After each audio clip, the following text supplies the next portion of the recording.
तक जो हमारे संज्ञान में है कि 4 बच्चा को लोग पैसे बेचा है, जिसमें 3 का पैसा इन लोग को 2,20,000 रुपये मिला है और 1,48,950 रुपया इनके पास से बरामद हुआ है जो बच्चा बेचने का था। बाकी लोग कुछ को दे दिया दलाल लोग को, और जो मीडिएटर था उन लोग को दे दिया, कुछ खर्चा कर दिया।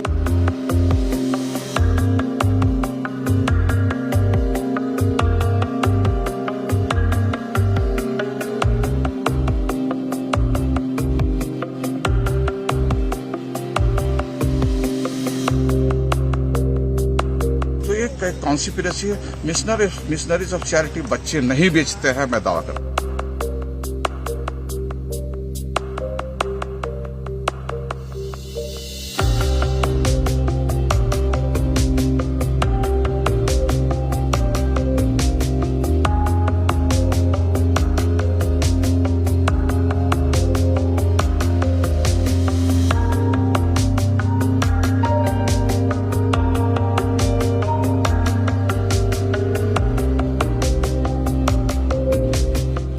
And the fruit of love is service, and the fruit of service is peace.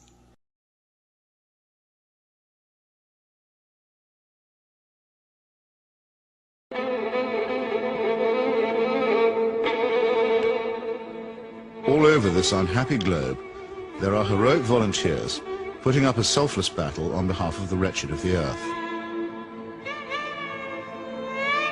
But only one of these is considered to have invisible means of support, to be nothing less than a saint. What makes Tereza of Calcutta so divine?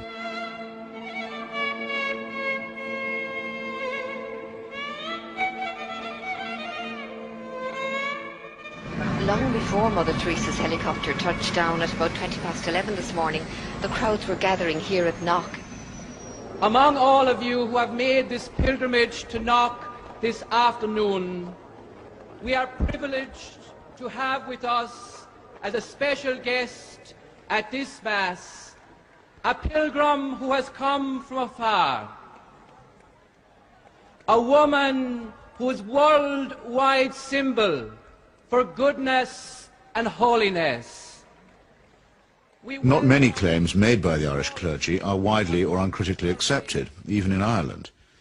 But the saintliness of an Albanian nun named Agnes Boyaciu is a proposition that's accepted by many who are not even believers. Mother Teresa herself receives extravagant adulation as no more than her due. Of all the women in recent history, no one has captured the public imagination like Teresa of Calcutta. I'm not being facetious, and I'm certainly making no comparison when I say that no woman has made such an impact here since Our Lady herself appeared in 1879. So how did this auction of hyperbole and credulity get started? In that year of grace, 1969, the scrupulously neutral and objective British Broadcasting Corporation permitted that old fraud and mountebank Malcolm Muggeridge to pay a devotional visit to the Calcutta Shrine. Well, Teresa, after I met you in London, really the only thing I wanted to do is to come and see you in your work here. Now I've seen it, and of course it's a shining light. Himself arrogant, almost to the point of humility, Muggeridge became persuaded that he and his team had become the divinely appointed instruments of what he claimed was the first television miracle. During Something Beautiful from God, there was an episode where we were taken to a building that Mother Teresa called the House of the Dying, and Peter Schaefer, the director, said, it's very dark in here, do you think we can get anything? And we had just taken delivery at the BBC of some new film made by Kodak, which we hadn't had time to test before we left, so I said to Peter, well, let's have a go. So we shot it. And when we got back, several weeks later, a month or two later, we're sitting in the Rushes Theatre at Ealing Studios, and eventually up came the shots of the House of the Dying. And it was surprising. You could see every detail. And I said, that's amazing, that's extraordinary. And I was going to go on to say, you know, 3 cheers for Kodak. I didn't get a chance to say that, though, because Malcolm, sitting in the front row, spun round and said, "It's divine light. It's Mother Teresa. You'll find that it's divine light, old boy." And 3 or 4 days later, I found I was being phoned by journalists from London newspapers who were saying things like, "We hear you've just come back from India with Malcolm Muggeridge, and you were the witness of a miracle."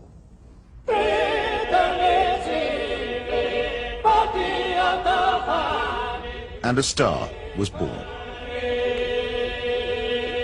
This profane marriage between tawdry media hype and medieval superstition gave birth to an icon which few have since had the poor taste to question. It's like you're actually seeing a living saint. Give a man a reputation as an early riser, said Mark Twain, and that man can sleep till noon. How does the reputation of Holy Mother Teresa look if, just for a moment, we switch off Malcolm Muggeridge's kindly light?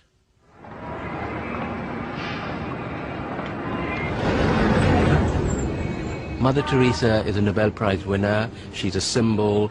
People in the West talk about her, so Indians adopt her at that level. The fact that what she does on the streets of Calcutta is really irrelevant to them. They couldn't care about it, and most of them don't even know. But Mother Teresa is the sort of figure you show to visitors. Mother Teresa's flagship institution is her home for the dying, a hospice which purportedly sweetens the last moments of otherwise destitute lives. My initial impression was of all the photographs and footage I've ever seen of Belsen and places like that, because all the patients had shaved heads. There are no chairs anywhere, there are just these stretcher beds, and they're like First World War stretcher beds. There's no garden, no yard even, no nothing. And I thought, what is this? This is 2 rooms with 50 to 60 men in one, 50 to 60 women in another. They're dying.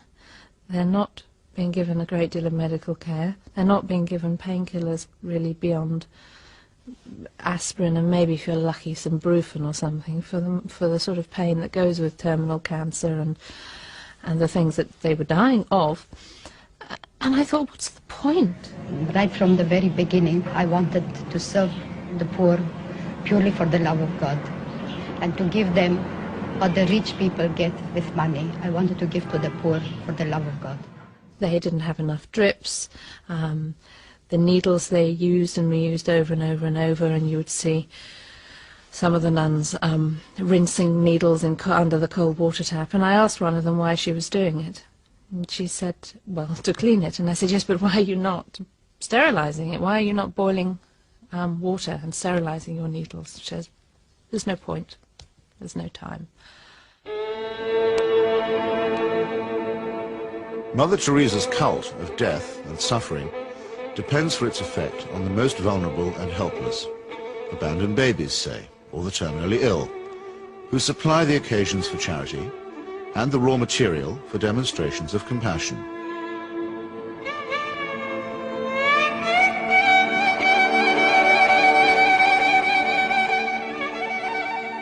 The first day I was there, when I'd finished working in the women's ward, I went and waited on the edge of the men's ward for my boyfriend, who was looking after a boy of 15 who was dying, and an American doctor told me that she had been trying to treat this boy and that he had a really relatively simple kidney complaint that had simply got worse and worse and worse because he hadn't had antibiotics, and he actually needed an operation. I don't recall what the problem was. She did tell me. And she was so angry, but also very resigned, which so many people become in that situation. She said, well, they won't take him to hospital. And I said, why? All you have to do is get a cab, take him to the nearest hospital, demand that he has treatment, get him an operation. She said, they don't do it. They won't do it. If they do it for one, they do it for everybody. And I thought, but this kid's 15.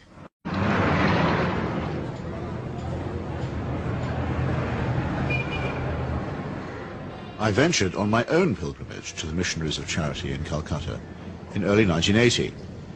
Who could fail to be touched by the work of the orphanage? Not I, though I did find myself a little put off by the mission's motto, "He that loveth correction, loveth knowledge. Bit of a workhouse ring to that, perhaps. But it was Mother Teresa herself who completed the wreckage of the effect. As we stood by the tiny cots, she turned and said, "This is how we fight abortion and contraception in Calcutta." Now, it might be argued that a campaign against family planning is low on the list of Calcutta's many pressing needs. But as a leading member of the Pope's fundamentalist tendency on matters of sex and procreation, Mother Teresa has made this single issue into her global crusade. The greatest destroyer of peace today is the cry of the innocent, unborn child. If a mother can murder her own child in her own womb, what is left for you and for me to kill each other? Tenderness about the unborn is an emotion that I share myself. But tenderness about the unborn also becomes an overtly political matter when it's preached by a presumable virgin who also campaigns against birth control. Let us promise Our Lady, who loves Ireland so much, that we will never allow in this country a single abortion.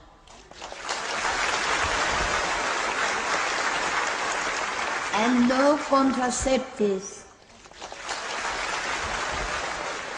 Mother Teresa has no politics, so she maintains, and so many people believe. But when she came to London in 1988, ostensibly as an advocate for the homeless, she bent the ear of the Iron Lady and sought to steer her to the support of a bill limiting abortion. The sponsors of that bill, who arranged the meeting, were in no doubt that her intervention was political. She's not a party political figure, but she's a political figure in the sense that, A, she is part of what may be called the Catholic agenda, the broader Christian right agenda, and the Catholic Church has been following what has generally been considered a hard-line approach under the present Pope.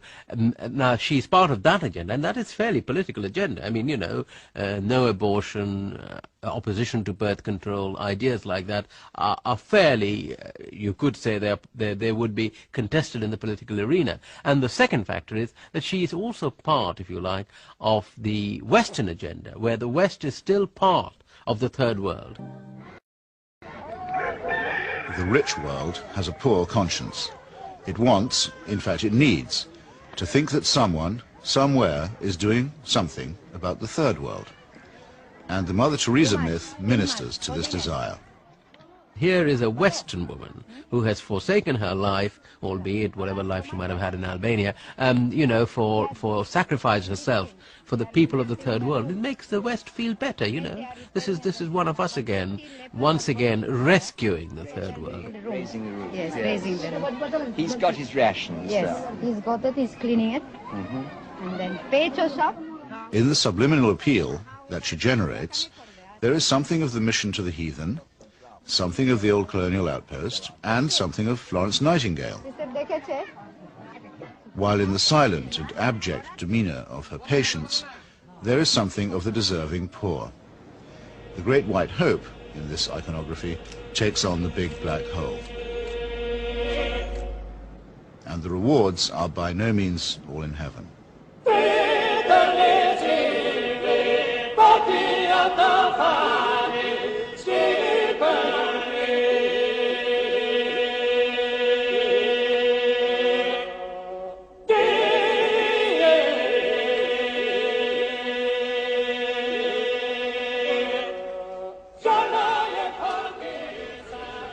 For someone whose kingdom is not of this earth, Mother Teresa has an easy way with thrones, dominions, and powers. Why do the rulers of this sinful and selfish world find her so awfully congenial? Is it because she returns the compliment? She may or may not comfort the afflicted, but she has certainly never been known to afflict the comfortable. Some people, see her here, posing with Ron and Nancy. in the truest sense, citizens of the world. Mother Teresa is. The very hand that bestowed the Medal of Freedom on Mother Teresa armed and paid the death squads of Central America. Accepting the award, with her customary modesty, on behalf of all the world's poor, she croaked, "I never realized that you loved the people so tenderly."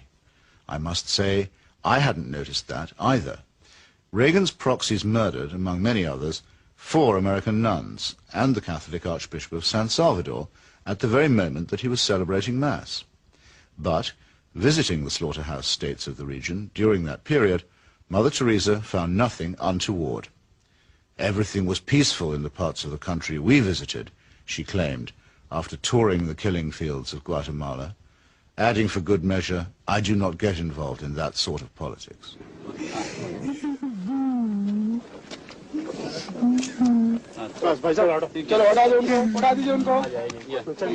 In 1984, a ghastly chemical spill from the Union Carbide plant in the Indian town of Bhopal took 2,500 lives and poisoned thousands more.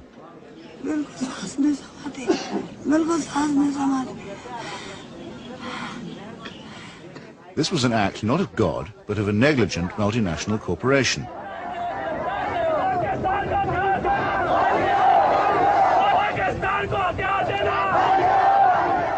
Mother Teresa's advice to the angry victims? Forgive. Forgive. What Mother Teresa has done is she has accepted implicitly the idea that there's nothing much you can do for the poor except take them off the streets and, look after them. You cannot change their attitudes. You cannot make them feel that they have an ability, they may even have the means to improve and change their lives. She's not bothered with that agenda. She's only bothered with the agenda of trying to rescue their souls and make them a bit better before they go on to the eternal life, which is a very understandable, in fact a very old-fashioned Christian idea. It is not a question of saying, how can we tackle the real problems of poverty?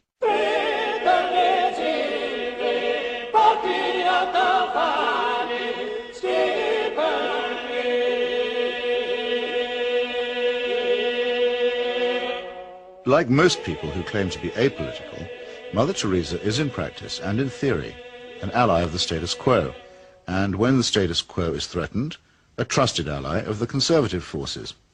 This places her in bold contrast to those, even among the religious, who have rejected the fatalistic and submissive conclusions about poverty that are promulgated by Catholic traditionalists like her. With our hands, with our life, with our love, we ask justice, we ask freedom, and we take justice, because the justice is not like a gift which they gave. No, liberty, freedom, they don't give that. We have to take that. And in fact, we go through the streets and we took our liberty, we took our freedom, asking for justice. The Roman Catholic hierarchy has never forgiven Father Aristide, the legally elected president of Haiti, whom it regards as a base heretic. For his efforts to chase the moneylenders from the temple, he was banished from his order and forbidden to serve Mass. To the very last, the Vatican was the only foreign power to recognize the military junta that misruled Haiti. And the ground for this, too, was prepared by Mother Teresa. In 1980, she visited the island and accepted the Haitian Legion of Honor Award from Baby Doc Duvalier. She found much to praise in his corrupt, dynastic regime, telling astonished reporters that she had, quote, never seen the poor people being so familiar with their head of state as they were with the Duvaliers. It was a beautiful lesson for me, she simpered. I've learned something from it. The Haitian people, indeed, could not wait to get close to the Duvaliers,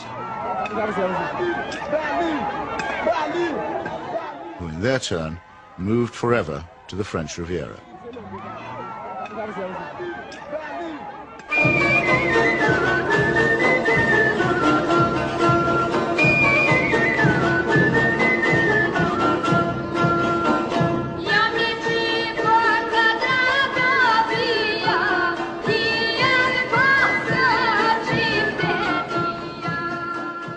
Mother Teresa admires the strength of the powerful almost as highly as she recommends the resignation of the poor.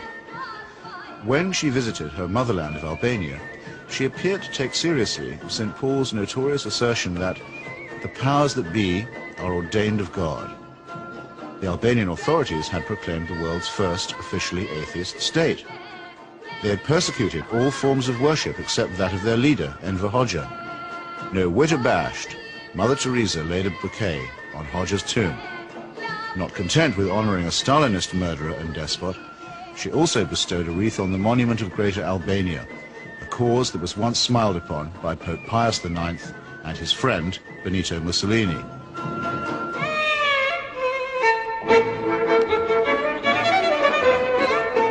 Albania is, for secular reasons, quite rich in orphans. So there was ample scope for an orphanage specialist to praise the institutions of the regime while keeping silent about its victims.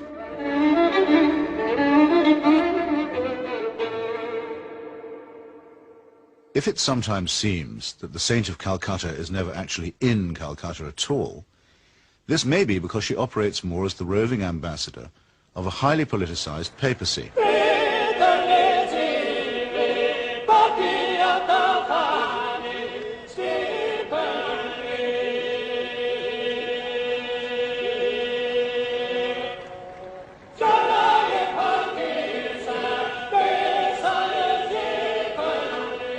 Vatican foreign policy has taken her from the shores of Lebanon, where the Roman Catholic militia perpetrated the mass murder of the Sabra and Shatila camps, to Nicaragua, where the Cardinal was the patron of the Contras, to Armenia, where she helped Mother Church gain a foothold in the Soviet Union. In return, the present Pope is known to have placed her on the fast track for canonization. This is the kind of politics in which she does indeed get involved. Sometimes when I think of Mother, I wonder if I've done just right.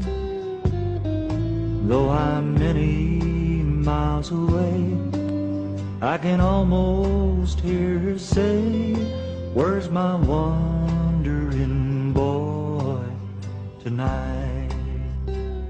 Robert Maxwell's genius for self-promotion made a nice fit with Mother Teresa's talent for fundraising. It became hard to decide which of the two was using which, or was it both? In the United States, Mother Teresa accepted well over $1 million from Mr. Charles Keating, a right-wing Catholic fundamentalist and anti-pornography crusader who was also a California savings and loan tycoon.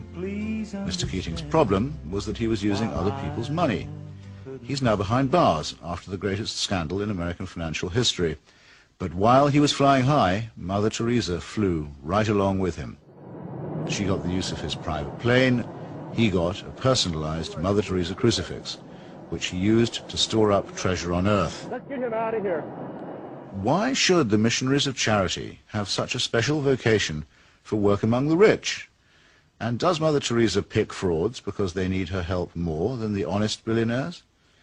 It's not a question that she's ever answered, but then, in the prevailing atmosphere of piety and adoration, it's not a question that she's ever been asked.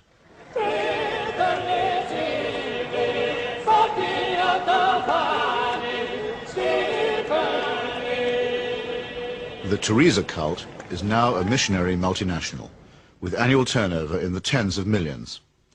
If concentrated in Calcutta, that could certainly support a large hospital, and perhaps even make a noticeable difference.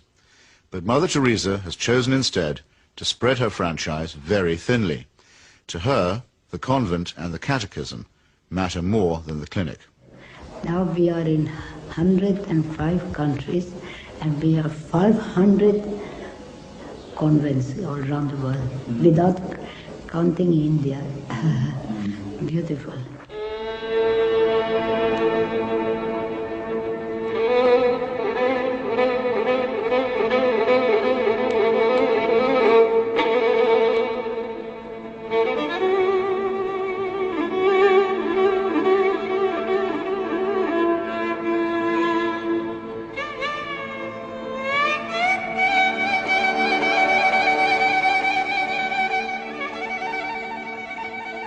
Modesty, simplicity, humility. By these canonical keywords, we are taught that we may recognize saints. Yet Mother Teresa regards herself as mandated by heaven, which is hardly modest. She lends spiritual solace to dictators and to wealthy exploiters, which is scarcely the essence of simplicity. And she preaches surrender and prostration to the poor, which a truly humble person would barely have the nerve to do. When she speaks about private or public morality, opposing family planning, for example, or defining abortion as quite literally the greatest threat to world peace, she takes on the grim and tedious tones of the zealot and the fanatic. In a godless and cynical age, it may be inevitable that people will seek to praise the self-effacing, the altruistic, and the pure in heart. But only a complete collapse of our critical faculties can explain the illusion that such a person is manifested in the shape of a demagogue, an obscurantist, and a servant of earthly powers.